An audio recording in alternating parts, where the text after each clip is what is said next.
Hello दोस्तों, मैं दिनेश चौधरी आप सभी का स्वागत करता हूं आपके अपने YouTube channel PSC by DC sir. इस चैनल पर आज हम कुछ विशेष बात करने वाले हैं क्योंकि कल शाम को ही एमपीपीएससी 2025 का शेड्यूल्ड मध्य प्रदेश लोक सेवा आयोग द्वारा जारी किया गया है। ये क्यों जारी किया गया है, एग्जाम 16 फरवरी को ही होगा, ऐसी कुछ विशेष बातें हम इस वीडियो में करने वाले हैं। मूल हमारा विषय होगा अब क्या करना है। अभी तक तो हमने अच्छे से पढ़ाई की नहीं, अभी तक तो हम टालम टूली कर रहे थे। अभी तक का जो टाइम था वो तो हमने मेंस के चक्कर में या इधर उधर भटकने के चक्कर में या दुनियादारी के चक्कर में गवा दिया। अब जो 3 महीने बचे हैं उसमें क्या करना है, इसी पर मूल रूप से बात करेंगे। चलिए शुरू करते हैं। सबसे पहले भगवान श्री गणेश का नाम लेते हुए, श्री गणेशाय नमः बोलते हुए और मेरे शिक्षक सुरेश पटेल सर को याद करते हुए हम आगे बढ़ते हैं। हम इस बात को, जो कि कल नोटिफिकेशन या शेड्यूल के रूप में या एक सूचना के रूप में आयोग ने जारी किया है, हम जब आपको ल्यूसेंट सीरीज पढ़ा रहे थे तो उसके दौरान हमने 3 बार इस बात का वर्णन आप सबके सामने इसको प्रेजेंट किया था कि मेरे साथियों, मैं खुद सोशियोलॉजी मेंस पढ़ा रहा था, लेकिन बीच में मैंने उसके 4th यूनिट के बाद का एक कंटेंट, खैर वो कुछ और कारण से हमने रोक दिया था कि हमें आंसर राइटिंग प्रैक्टिस करानी रहेगी, तब हम इस 1 यूनिट को कंप्लीट कराएंगे। लेकिन उसके बाद मैंने बार बार बच्चों को ये प्रेजेंट किया कि इस महीने अक्टूबर के अंत में नोटिफिकेशन आ जाएगा, फरवरी के 1st-2nd वीक में एग्जाम होगा। मैं तो 1st वीक ही बोल रहा था और ये मैंने बार बार कहा। ऐसा नहीं कि मैं कभी कुछ ऐसा नहीं कर रहा था। मैं बार बार आपसे कह रहा था कि अक्टूबर मंथ तक आपका नोटिफिकेशन आ जाएगा या फिर उसका शेड्यूल जारी हो जाएगा, और जो कि हुआ भी। अगर आप इस वीडियो को, जो कि जीके संजीवनी में 28वें नंबर का लेक्चर है, तो इसके शुरुआत के 5 मिनट को 2 मिनट को सुनिए। मैं स्पष्ट रूप से बता रहा हूं कि अभी आपको अपने बेस को मजबूत करना है, अपने आधार को मजबूत करना है। मैंने वहां आपको साफ साफ कहा था कि इसी मंथ नोटिफिकेशन या सूचना या कुछ न कुछ आ जाएगा जिससे पता चल जाएगी एग्जाम कब है। खैर, जिन लोगों ने तैयारी करना शुरू कर दिया था हमारे साथ, उनका बहुत स्वागत है। अब उनके साथ आशाएं और बढ़ी रहेगी। जिन्होंने नहीं भी किया था उन्हें भी कोई टेंशन की बात नहीं है। अब थोड़ी ज्यादा तैयारी करनी पड़ेगी, अब हमें और ज्यादा एफर्ट्स लगाने पड़ेंगे।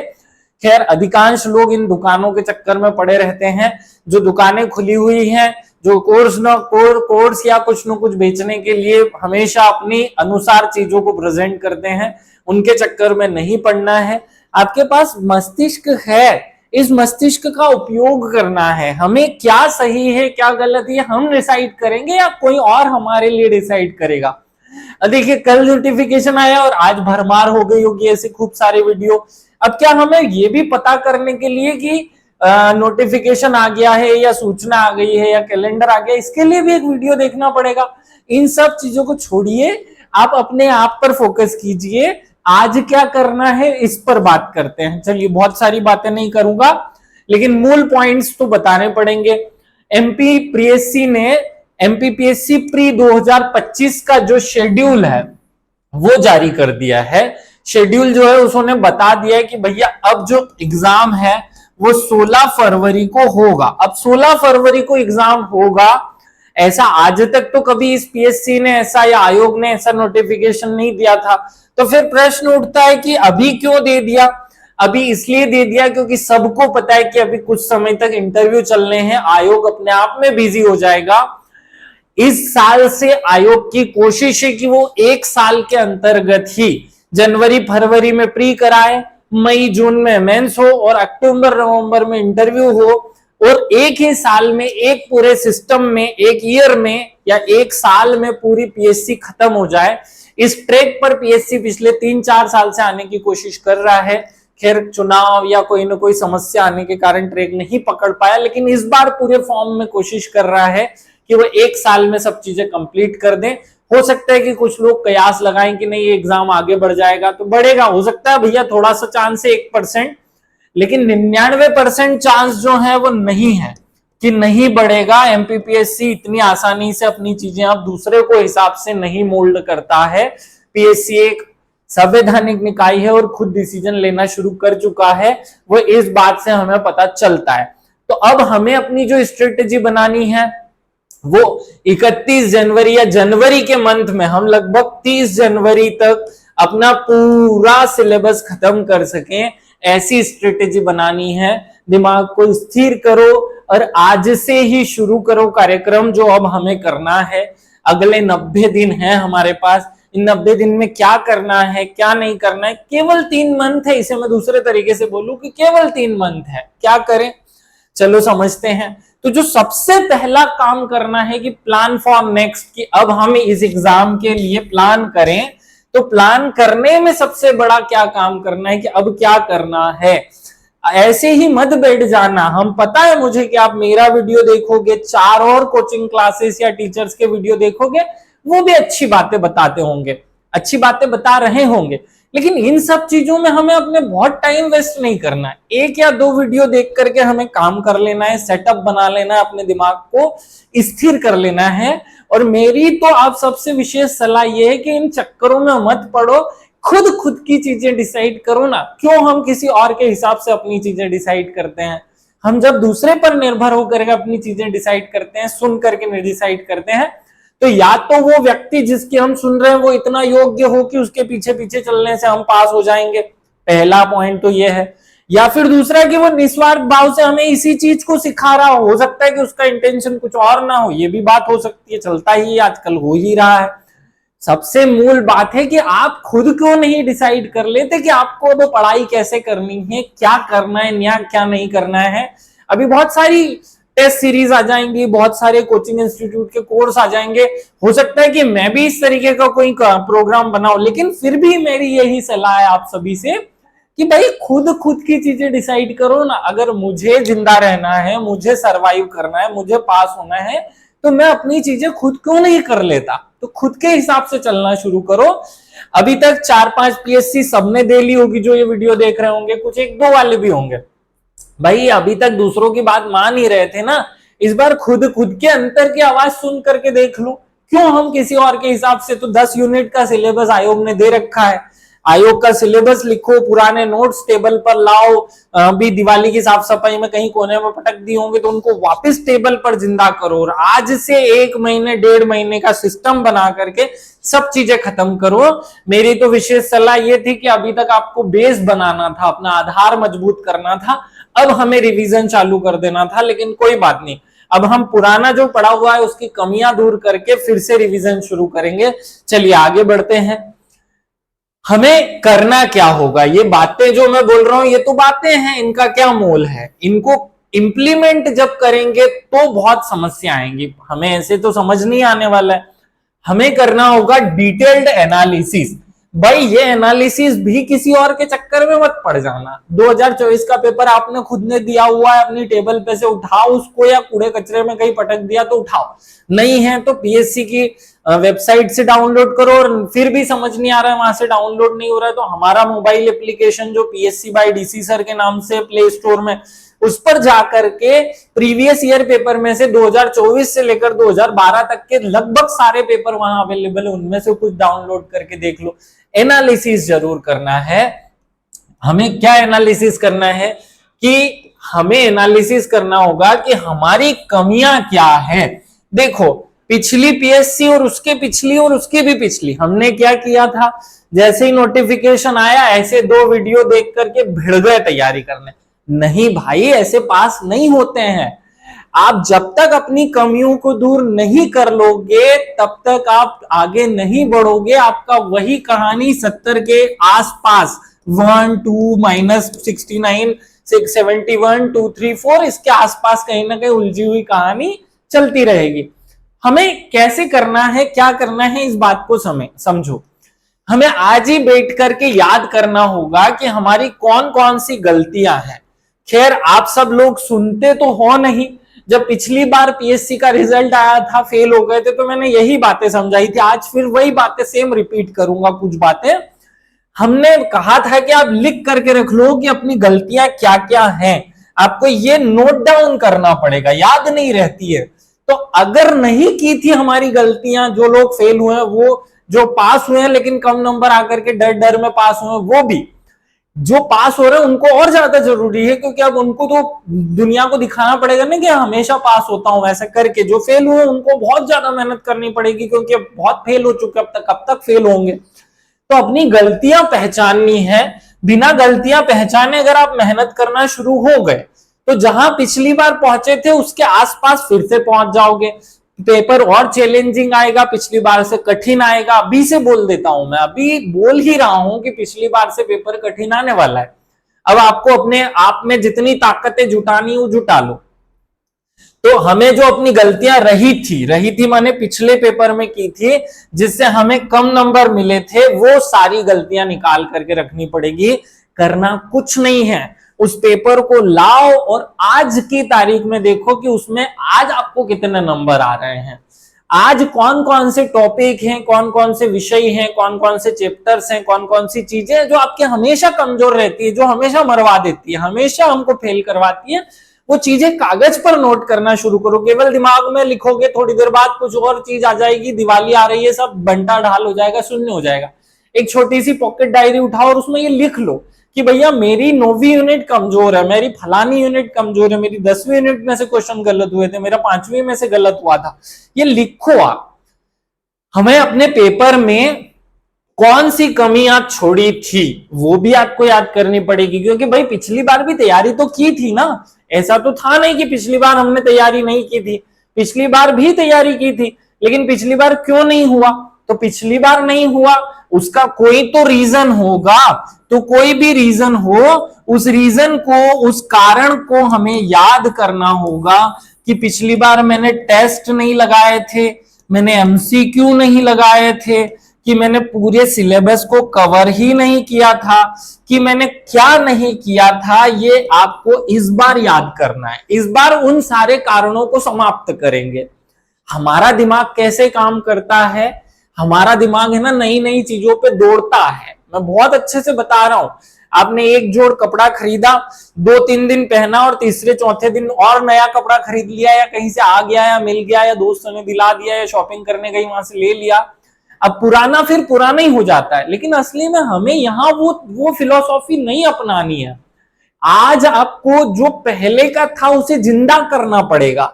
शुरू से दौड़ना शुरू करोगे तो लोग बहुत आगे हैं आपसे, कब तक दौड़ोगे? आपके अंदर बहुत ज्ञान है। ऐसा नहीं था कि आप आज तैयारी करना शुरू की है। मैं फिर से रिपीट कर रहा हूं, ये गलती मत कर देना कि ऐसा हो कि आज से ही तैयारी शुरू हो। ऐसा नहीं करना है भाई। हमने खूब सारी जो तैयारियां कर रखी हैं उनमें कमियों को ढूंढकर उसे आगे बढ़ाना है, ना कि जीरो से शुरू करना है। जो जीरो से शुरू करेगा उसकी रेस सोचो। एक मैदान है जिसमें हमें दौड़ना है, लोग हमसे खूब आगे पहले ही दौड़ रहे हैं। अगर आज मैं फिर से जीरो से शुरू करूंगा तो मेरा तो हाल ही क्या होगा? मैं इस रेस में क्या जीत पाऊंगा? नहीं। हमें इसी रेस में बने रहना है या इस रेस को जीतना है तो केवल और केवल अपनी गलतियों को करना पड़ेगा कम। अगर मैंने मध्य प्रदेश पढ़ लिया है फिर से क्यों पढ़ूं? अगर मैंने संविधान पढ़ लिया है तो फिर से क्यों पढ़ूं? मैं अपने पुराने नोट्स अगर बने हुए हैं तो फिर नए क्यों बनाऊं? अगर मैंने 10वीं यूनिट पिछली बार पढ़ ली थी और अच्छी है, मुझे याद है कि यहां से सब काम हो गया था, तो बस उसमें थोड़ा एड ऑन करना है, उसको ठीक ठाक कर लेना है, थोड़ा अरेंजमेंट डिसअरेंजमेंट करके उसको याद कर लेना है, रिवाइज कर लेना। नया नोट्स क्यों बनाएंगे भाई? नोट्स बनाने में टाइम किसके पास बचा हुआ है? 3 महीने हैं केवल। तो ध्यान से सुन करके आगे बात सुनना। हमने अपनी गलतियों को पहचानने के लिए आपको पिछली बार भी बोला था कि हमारे दिमाग का आधा हिस्सा जो है वो केवल नए के लिए दौड़ता है और हम केवल और केवल अपने आधे हिस्से पर ही चलते हैं, आधे हिस्से से ही काम करते हैं। बात तो ये है कि सबसे अच्छी इंसान की बात यह है कि उसकी मेमोरी बहुत अच्छी होती है, वो अपनी गलतियों को पहचान सकता है। तो आपसे अच्छा आपकी गलतियों को कोई नहीं जानता है। ये किसी और के चक्कर में मत पड़ना है ना। आज हो सकता है कि बहुत सारे जो कोचिंग क्लासेस संस्थान है वो अपने कोर्स लॉन्च करें। मैं आपको कह रहा हूं कि कोर्स तो हम भी लॉन्च करेंगे, हम भी बात करेंगे। मैं क्या पढ़ाऊंगा इस पे मैं भी बात करूंगा, लेकिन आपको पास होने के लिए अपने आप की जो मूल क्षमता है उसको पहले जगाना है, फिर उसमें जो कमियां हैं उनको दूर करना है और फिर आप परफेक्ट इंसान बनोगे। आज नया दौड़ने की कोशिश मत करना, जो पुराना है उसको जिंदा करो पहले। तो अच्छी बात यह है कि हम खुद जानते हैं कि हमारी कमियां क्या है। मैंने पिछली बार भी आपको बताया था कि जैसे मैं आज आपको फिर से बता रहा हूं कि देखो, हम बैक जा करके सोच सकते हैं, हम पुराने समय में जाकर सोच सकते हैं कि कब कब क्या क्या कैसे कैसे हुआ, हमने क्या गलतियां की। मैं एग्जाम्पल देता हूं, मैंने पिछली बार भी ये एग्जाम्पल दिया था कि जैसे सब लोगों को पानी पतासे पसंद होते हैं, पानी पूरी पसंद होती है ना, गोलगप्पे पसंद होते हैं। आप सब सोचो कि मैं कह रहा हूं आपसे कि आप सब सोचो कि पिछली बार गोलगप्पे कब खाए थे। किसी ने कल खाए होंगे, किसी ने 8 दिन पहले, किसी ने 10 दिन पहले, किसी ने 1 महीने पहले, किसी ने 6 महीने पहले। और आज जब मैंने ये बात कही तो आपके दिमाग में वो इमेज नजर आने लगी होगी। याद करो, देखो आपके दिमाग में वो इमेज आ रही है कि कहाँ खाए थे गोलगप्पे, कितने रुपए के खाए थे, कितने खाए थे, साथ में कौन था, सब याद आ रहा है ना। इससे सिद्ध हो रहा है कि हमारे दिमाग में ये क्षमता है कि हम पीछे रिवर्स जाकर के सोच सकते हैं कि हमारी कमियां क्या है, हमने क्या किया क्या नहीं किया, सब कुछ सोच सकते हैं। तो अगर हम पानी पतासे के विषय में ये सोच सकते हैं तो एमपीपीएससी प्री का जो पेपर हुआ था पिछली बार जून में, हम उसको क्यों नहीं सोच सकते, मतलब उस पेपर को हम क्यों नहीं सोच सकते। सोच सकते हैं, बड़े आराम से सोच सकते हैं। तो सोचो, अपनी गलतियों को याद करो। कैसे करोगे? अपनी गलतियों को पहचानने की विधि मैंने आपको बता दी और थोड़ा डिस्क्राइब कर देता हूं। अकेले 2-4 लोगों के साथ मत करना है, नहीं फालतू काम है, वहां केवल बातें हो सकती हैं, बनाया जा सकता है, बनावटी बातें की जा सकती हैं। ओरिजिनल हम केवल खुद के सामने होते हैं। रूम का दरवाजा अंदर से बंद करो और अकेले, या रात को छत पर टहलते टहलते अकेले, फिर से बोल रहा हूं अकेले, किसी और के सामने हम बनावटी हो जाते हैं, दुनिया के सामने हम बनावटी इंसान हैं, हम ओरिजिनल नहीं रहते। तो अकेले एक कमरे में खुद को बंद करो और खुद से पूछो कि यार क्या गलतियां हो रही हैं कि एमपीपीएससी ने मुझे पिछली बार 78 ही दिए थे, 79 या 85 क्यों नहीं आए मेरे। खुद से पूछो कि मेरे को पिछली बार केवल 65 क्यों मिले, मुझे 85 क्यों नहीं मिले, क्यों नहीं मिले। ये जब खुद से बार बार पूछोगे, हाथ में उस पेपर को रखना जिसकी हम बात कर रहे हैं 2024 प्री का, प्रिंट निकाल लेना, नहीं है तो हमारे जो हमारा एप्लीकेशन है उससे डाउनलोड कर लेना, हाथ में हो और एक खाली पेपर हो, तब अपने अंदर का इंसान खुद को बताना शुरू करेगा कि बेटा तूने पिछली बार है ना 9वीं यूनिट नहीं पढ़ी थी अच्छे से, तूने एमसीक्यू नहीं लगाए थे सारे, तूने 10वीं यूनिट छोड़ दी थी आधी, तूने पहली यूनिट का नया हिस्सा नहीं पढ़ा था, तूने फलाना नहीं पढ़ा था, तूने ढिमाका नहीं पढ़ा था। और सब चीजें नोट डाउन करो कि क्या क्या किया था, क्या क्या नहीं किया था, सब कुछ याद कर लो। अब हमें पता चलने लगी होंगी कि हमारी गलतियां क्या क्या रही। इस बार वो गलतियां नहीं दोहरानी है। जो जो बंदा, जो जो व्यक्ति वो गलतियां नहीं दोहराएगा उसका 100% सिलेक्शन हो जाएगा। मैं गारंटी दे रहा हूं, मैं लिख कर देने को तैयार हूं कि आप मेरे साथ चलो तो मैं आपको वो बात बताने को तैयार हूं जिससे सही में सिलेक्शन हो जाएगा। तो खुद की गलतियों को पहचान करके नोट डाउन कर लेना है और उन नोट डाउन की गई गलतियों को एक एक करके जो जो कमियां हैं उनको सुधार लेना है। अगर आपकी कमी रही, मैं एग्जांपल देता हूं, अब हम क्या करते हैं ना, भिड़ जाते हैं। हम जो शुरू करेंगे ना, अभी तो लूसेंट पढ़ेंगे, एमपी पढ़ेंगे, फलानी यूनिट पढ़ेंगे, अरे ऐसे नहीं होता मेरे भाई, ऐसे पास होना होता तो कब से हो जाते हैं। एक एक कमी जो है हमारी उसको दूर करने के लिए स्पेशल प्लान बनाना होगा। अपनी स्टडी टेबल पर चिपका दो कि मेरी ये कमियां हैं, रोज हमें दिखाई दे कि मेरी ये कमी है, मेरी ये कमी है, मेरी ये कमी है, अपने आप को बताओ कि ये मेरी कमी है, और तब उसको दूर कर पाएंगे हम क्या करना है ना, हम इंसान जो है वो रोबोट बन रहे हैं। हम मानने को तैयार नहीं कि हम कोई कमी करते हैं और फिर रिजल्ट आता है तो हमें फेल रिजल्ट मिलता है। क्यों मिल रहा है फेल रिजल्ट? क्योंकि कोई ना कोई तो कमी रही होगी। अभी जो 5-10 साल से तैयारी कर रहे हैं उनसे अंदर आत्मा से पूछो ना कि क्यों फेल हो रहा है भाई, इस बार क्यों फेल हो गया। वो बताने को तैयार नहीं, स्वीकार ही नहीं करता ना। वो क्या, हम क्या करते हैं पता है, सुपड़ा जो है ना वो आयोग पे, पेपर पे, हमारे पेरेंट्स पे, इस दुनिया पे ठीकरा फोड़ते हैं। हम क्या कहते हैं, फलाने की शादी आ गई थी, मैं पढ़ नहीं पाया इसलिए फेल हो गया। अरे तो तेरी कमी है ना मेरे भाई, ये आयोग ने पेपर अच्छा नहीं बनाया, मैं फेल हो गया। आयोग ने 3 क्वेश्चन गलत दे दिए, आंसर गलत दे दिए, मैं फेल हो गया। आयोग ने फलाना कर दिया, मैं फेल हो गया। आयोग ने पेपर की डेट चेंज कर दी, जल्दी परीक्षा ले ली, देर से परीक्षा ली। ये सब कारण किसे बता रहे हो तुम? इस दुनिया में तुम ही तो हो जिसे खुश रहना है, बाकी सब अपनी दुनिया में मगन है। तुम अपने लिए खुद की जमीन बनाओ, झूठ बोलना बंद करो, दूसरों पे ठिकरा फोड़ना बंद करो, अपनी कमियां ढूंढो और उन गलतियों को दूर करो ना। अगर एग्जाम में बैठे बैठे हमने टाइम नहीं देखा और गलती से हमने 1.5 घंटे में केवल 50 प्रश्न सॉल्व किए और आखिरी के आधे घंटे में जल्दीबाजी में 50 सॉल्व किए थे और उससे हमारे 5-6 गलत हो गए, तो इस बार सोच समझ करके रोज प्रैक्टिस करके 2 घंटे में पेपर करने की तैयारी कर लो। उस दिन अगर गाड़ी पंचर हो गई थी, एग्जाम में लेट पहुंचे थे, उससे सब डिस्टर्ब हो गया तो कर लो ठीक।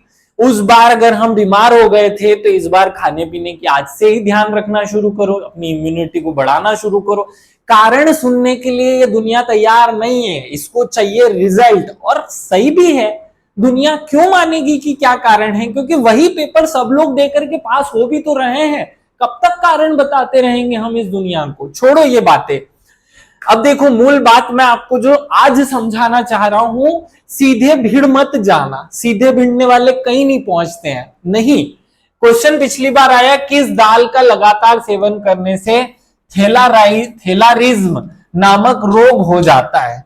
और मैं गारंटी दे रहा हूं कि 99% बच्चों ने तुक्का मारा था। 1% छोड़ दो उनको, वो देवता स्वरूप है, ब्रह्मदेव की संतान है, या जमीन पर अवतार लेकर आई, उनको छोड़ दो।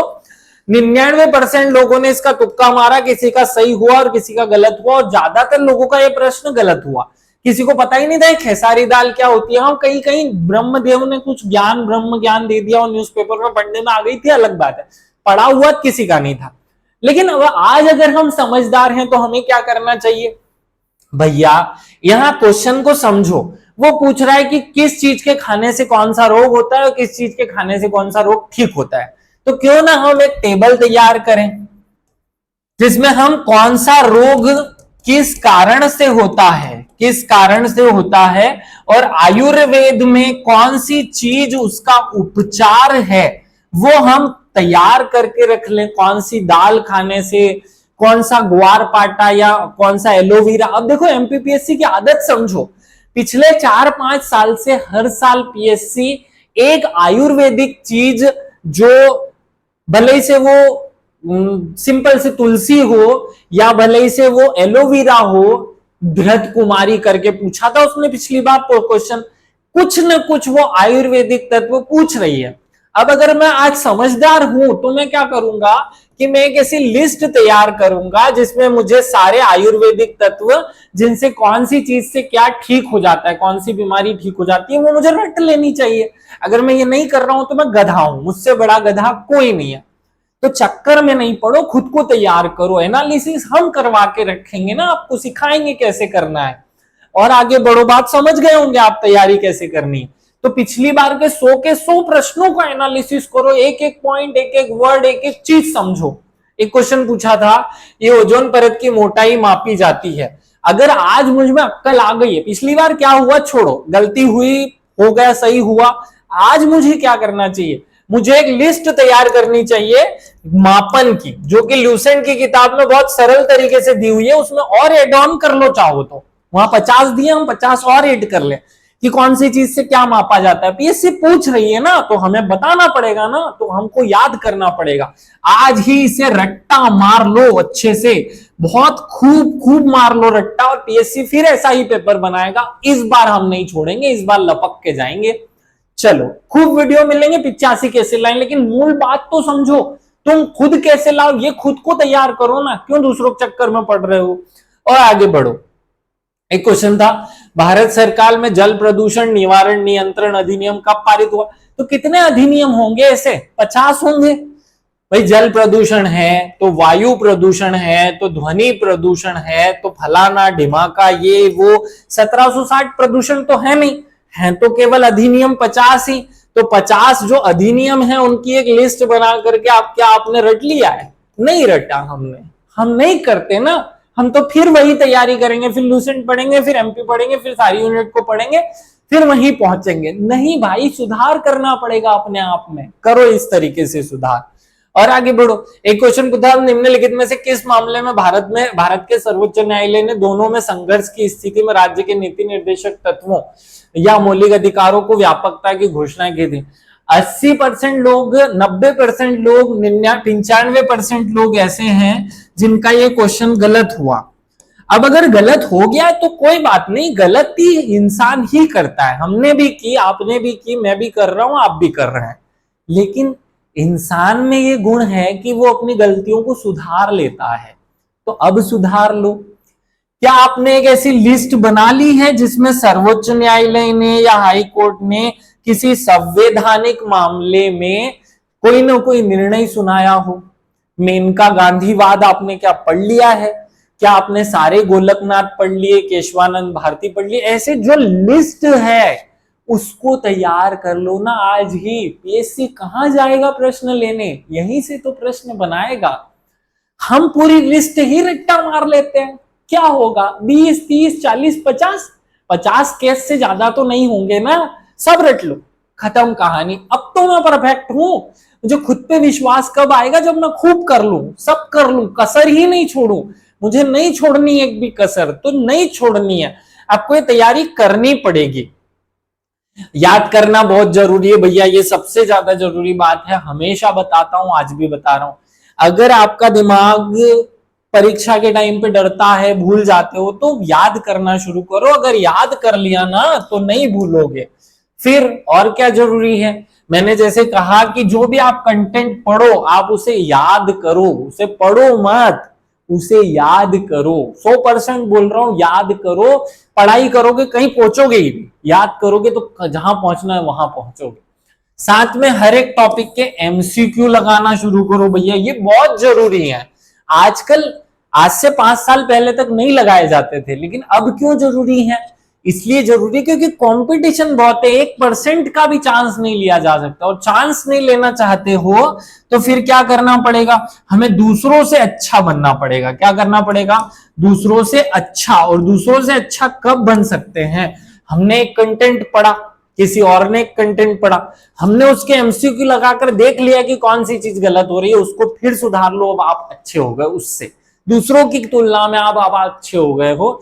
तो अभी आप सब लोग एफएलटी के चक्कर में मत पड़ जाना। एफएलटी अभी नहीं लगानी है, एग्जाम का जब 1 महीना 1.5 महीना बचता है तब एफएलटी लगाती है। अभी एमसीक्यू लगाओ, जिस भी कॉपी किताब कहां से जहां से लगाना है वहां से लगा लो, जैसा मन करे वैसा लगाओ, लेकिन जो पढ़ो उसका एमसीक्यू जरूर लगाओ। हमने इसके लिए आप सभी को एक सुविधा दे रखी है। हमारा खुद का एक मोबाइल एप्लीकेशन है जिसका नाम है पीएससी बाय डीसी सर। ये प्ले स्टोर से आप डाउनलोड करोगे तो वहां आपको एक टेस्ट सीरीज मिल जाएगी जिसमें हमने हर एक टॉपिक के क्वेश्चन बना दिए हैं। 5-6 यूनिट के टॉपिक तैयार हो चुके हैं, वो अपलोड किए जा चुके हैं।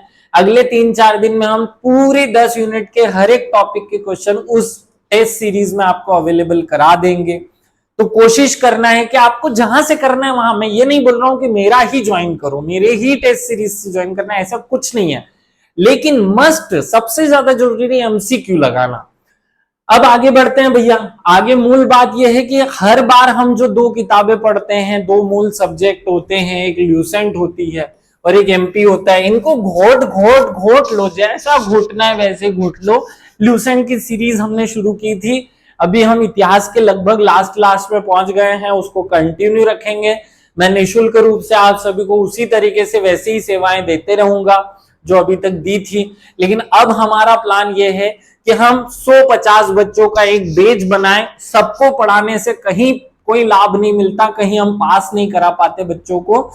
मेरे साथ समस्या है कि मैं पूरे दिन 2-3 महीनों में 2-3 यूनिट कंप्लीट करा पाऊंगा, तो या तो हम पिछले बार जैसा निःशुल्क रूप से 3 यूनिट फिर से आपको पढ़ा दें, या तो ऐसा हो सकता है, या फिर ऐसा हो सकता है कि हम एक क्लास बनाएं जिसमें निश्चित 100, 50, 60, 70 ऐसे कुछ फिक्स क्वांटिटी के बच्चे हों। हर एक बच्चे पर मैं अपनी मॉनिटरिंग रखूं, रोज उससे मैं बात करूं, उसे क्या समस्या आ रही है, रोज उसे रटवाने की घुटवाने की कोशिश करूं। ऐसा कोई हम एक कोर्स बना लें। अब या तो इस तरीके से चलेंगे या इस तरीके से, या तो हम एक कोर्स बनाकर या उसी तरीके से निःशुल्क, इन 2 रास्तों में से किसी एक को चुनेंगे। अगर कोर्स भी बनाएंगे तो बाकी सब बच्चों को निःशुल्क में अवेलेबल हूं, हर टाइम पे आप सबके जवाब देने के लिए, आपकी बातें सुनने के लिए, आपको जो नहीं आ रहा है वो पढ़ाने के लिए तैयार हूं। इसी तरीके से इसी यूट्यूब चैनल पे आपको ऐसे ही पढ़ाते रहूंगा। मेरा मूल उद्देश्य आप सबको वहां से निकाल करके समाज की स्थिति को सुधारना है। जब तक आपकी स्थिति नहीं सुधरेगी, मैं समाज को नहीं सुधार सकता या ऐसी कोई बात सोच भी नहीं सकता हूं।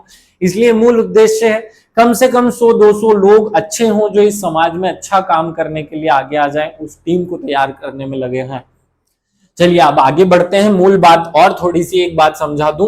अभी सब लोगों को दिवाली चढ़ गई होगी, दिवाली आ चुकी है, सब लोगों को हैप्पी दिवाली भाई, दिवाली की ढेर सारी शुभकामना मेरी तरफ से।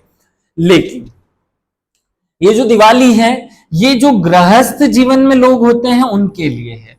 जब उनके जीवन में अनेक समस्या आए तो हिंदू धर्म में सुख, समृद्धि और मनुष्य की व्यवस्थाओं को, समाज की व्यवस्थाओं को बनाने के लिए दिवाली जैसे कॉन्सेप्ट को अपनाया गया। आप जो लोग मेरा वीडियो देख रहे हो वो सब लोग स्टूडेंट हो, और स्टूडेंट जो है ना वो ब्रह्मचर्य आश्रम की बात है या आश्रम का एक कार्य है।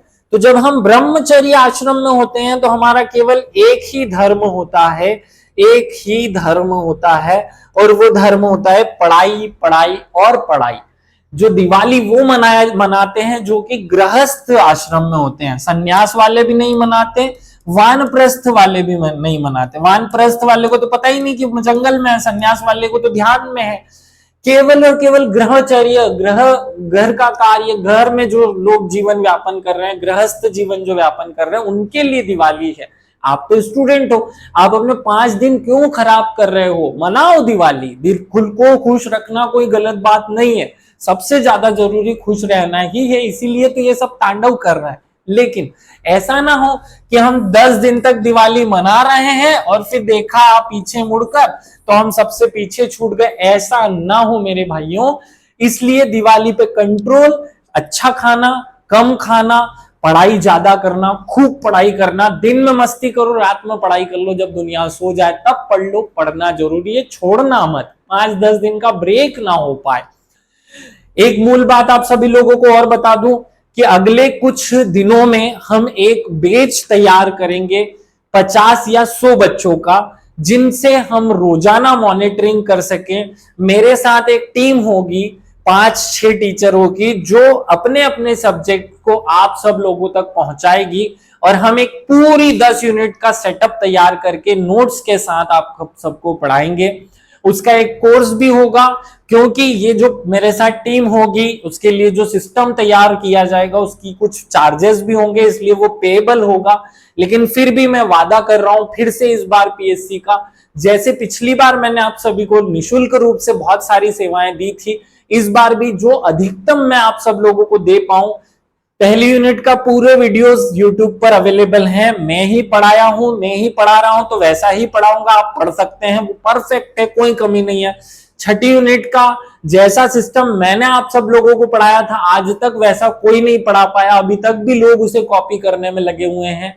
निःशुल्क रूप से यूट्यूब पे अवेलेबल है, आप पढ़ सकते हैं। 10वीं यूनिट जितनी परफेक्ट हमने पिछली बार पढ़ी थी उतना परफेक्ट आज तक कोई नहीं पढ़ा पाया। यूट्यूब पर निःशुल्क अवेलेबल है, आप सब लोग पढ़ सकते हैं।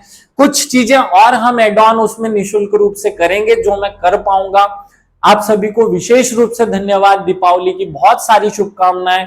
स्वस्थ रहें, मस्त रहें, लेकिन मूल लक्ष्य को ना भूलें। मूल लक्ष्य है एमपीपीएससी 2025 का प्रीलिम्स एग्जाम, उसको नहीं भूलना है। आपके साथ अलविदा होता हूं, अगले वीडियो में मिलूंगा। हम जो पढ़ाई कर रहे हैं उसे कंटिन्यू रखें, बिल्कुल ब्रेक मत करना दिवाली के कारण। Thank you.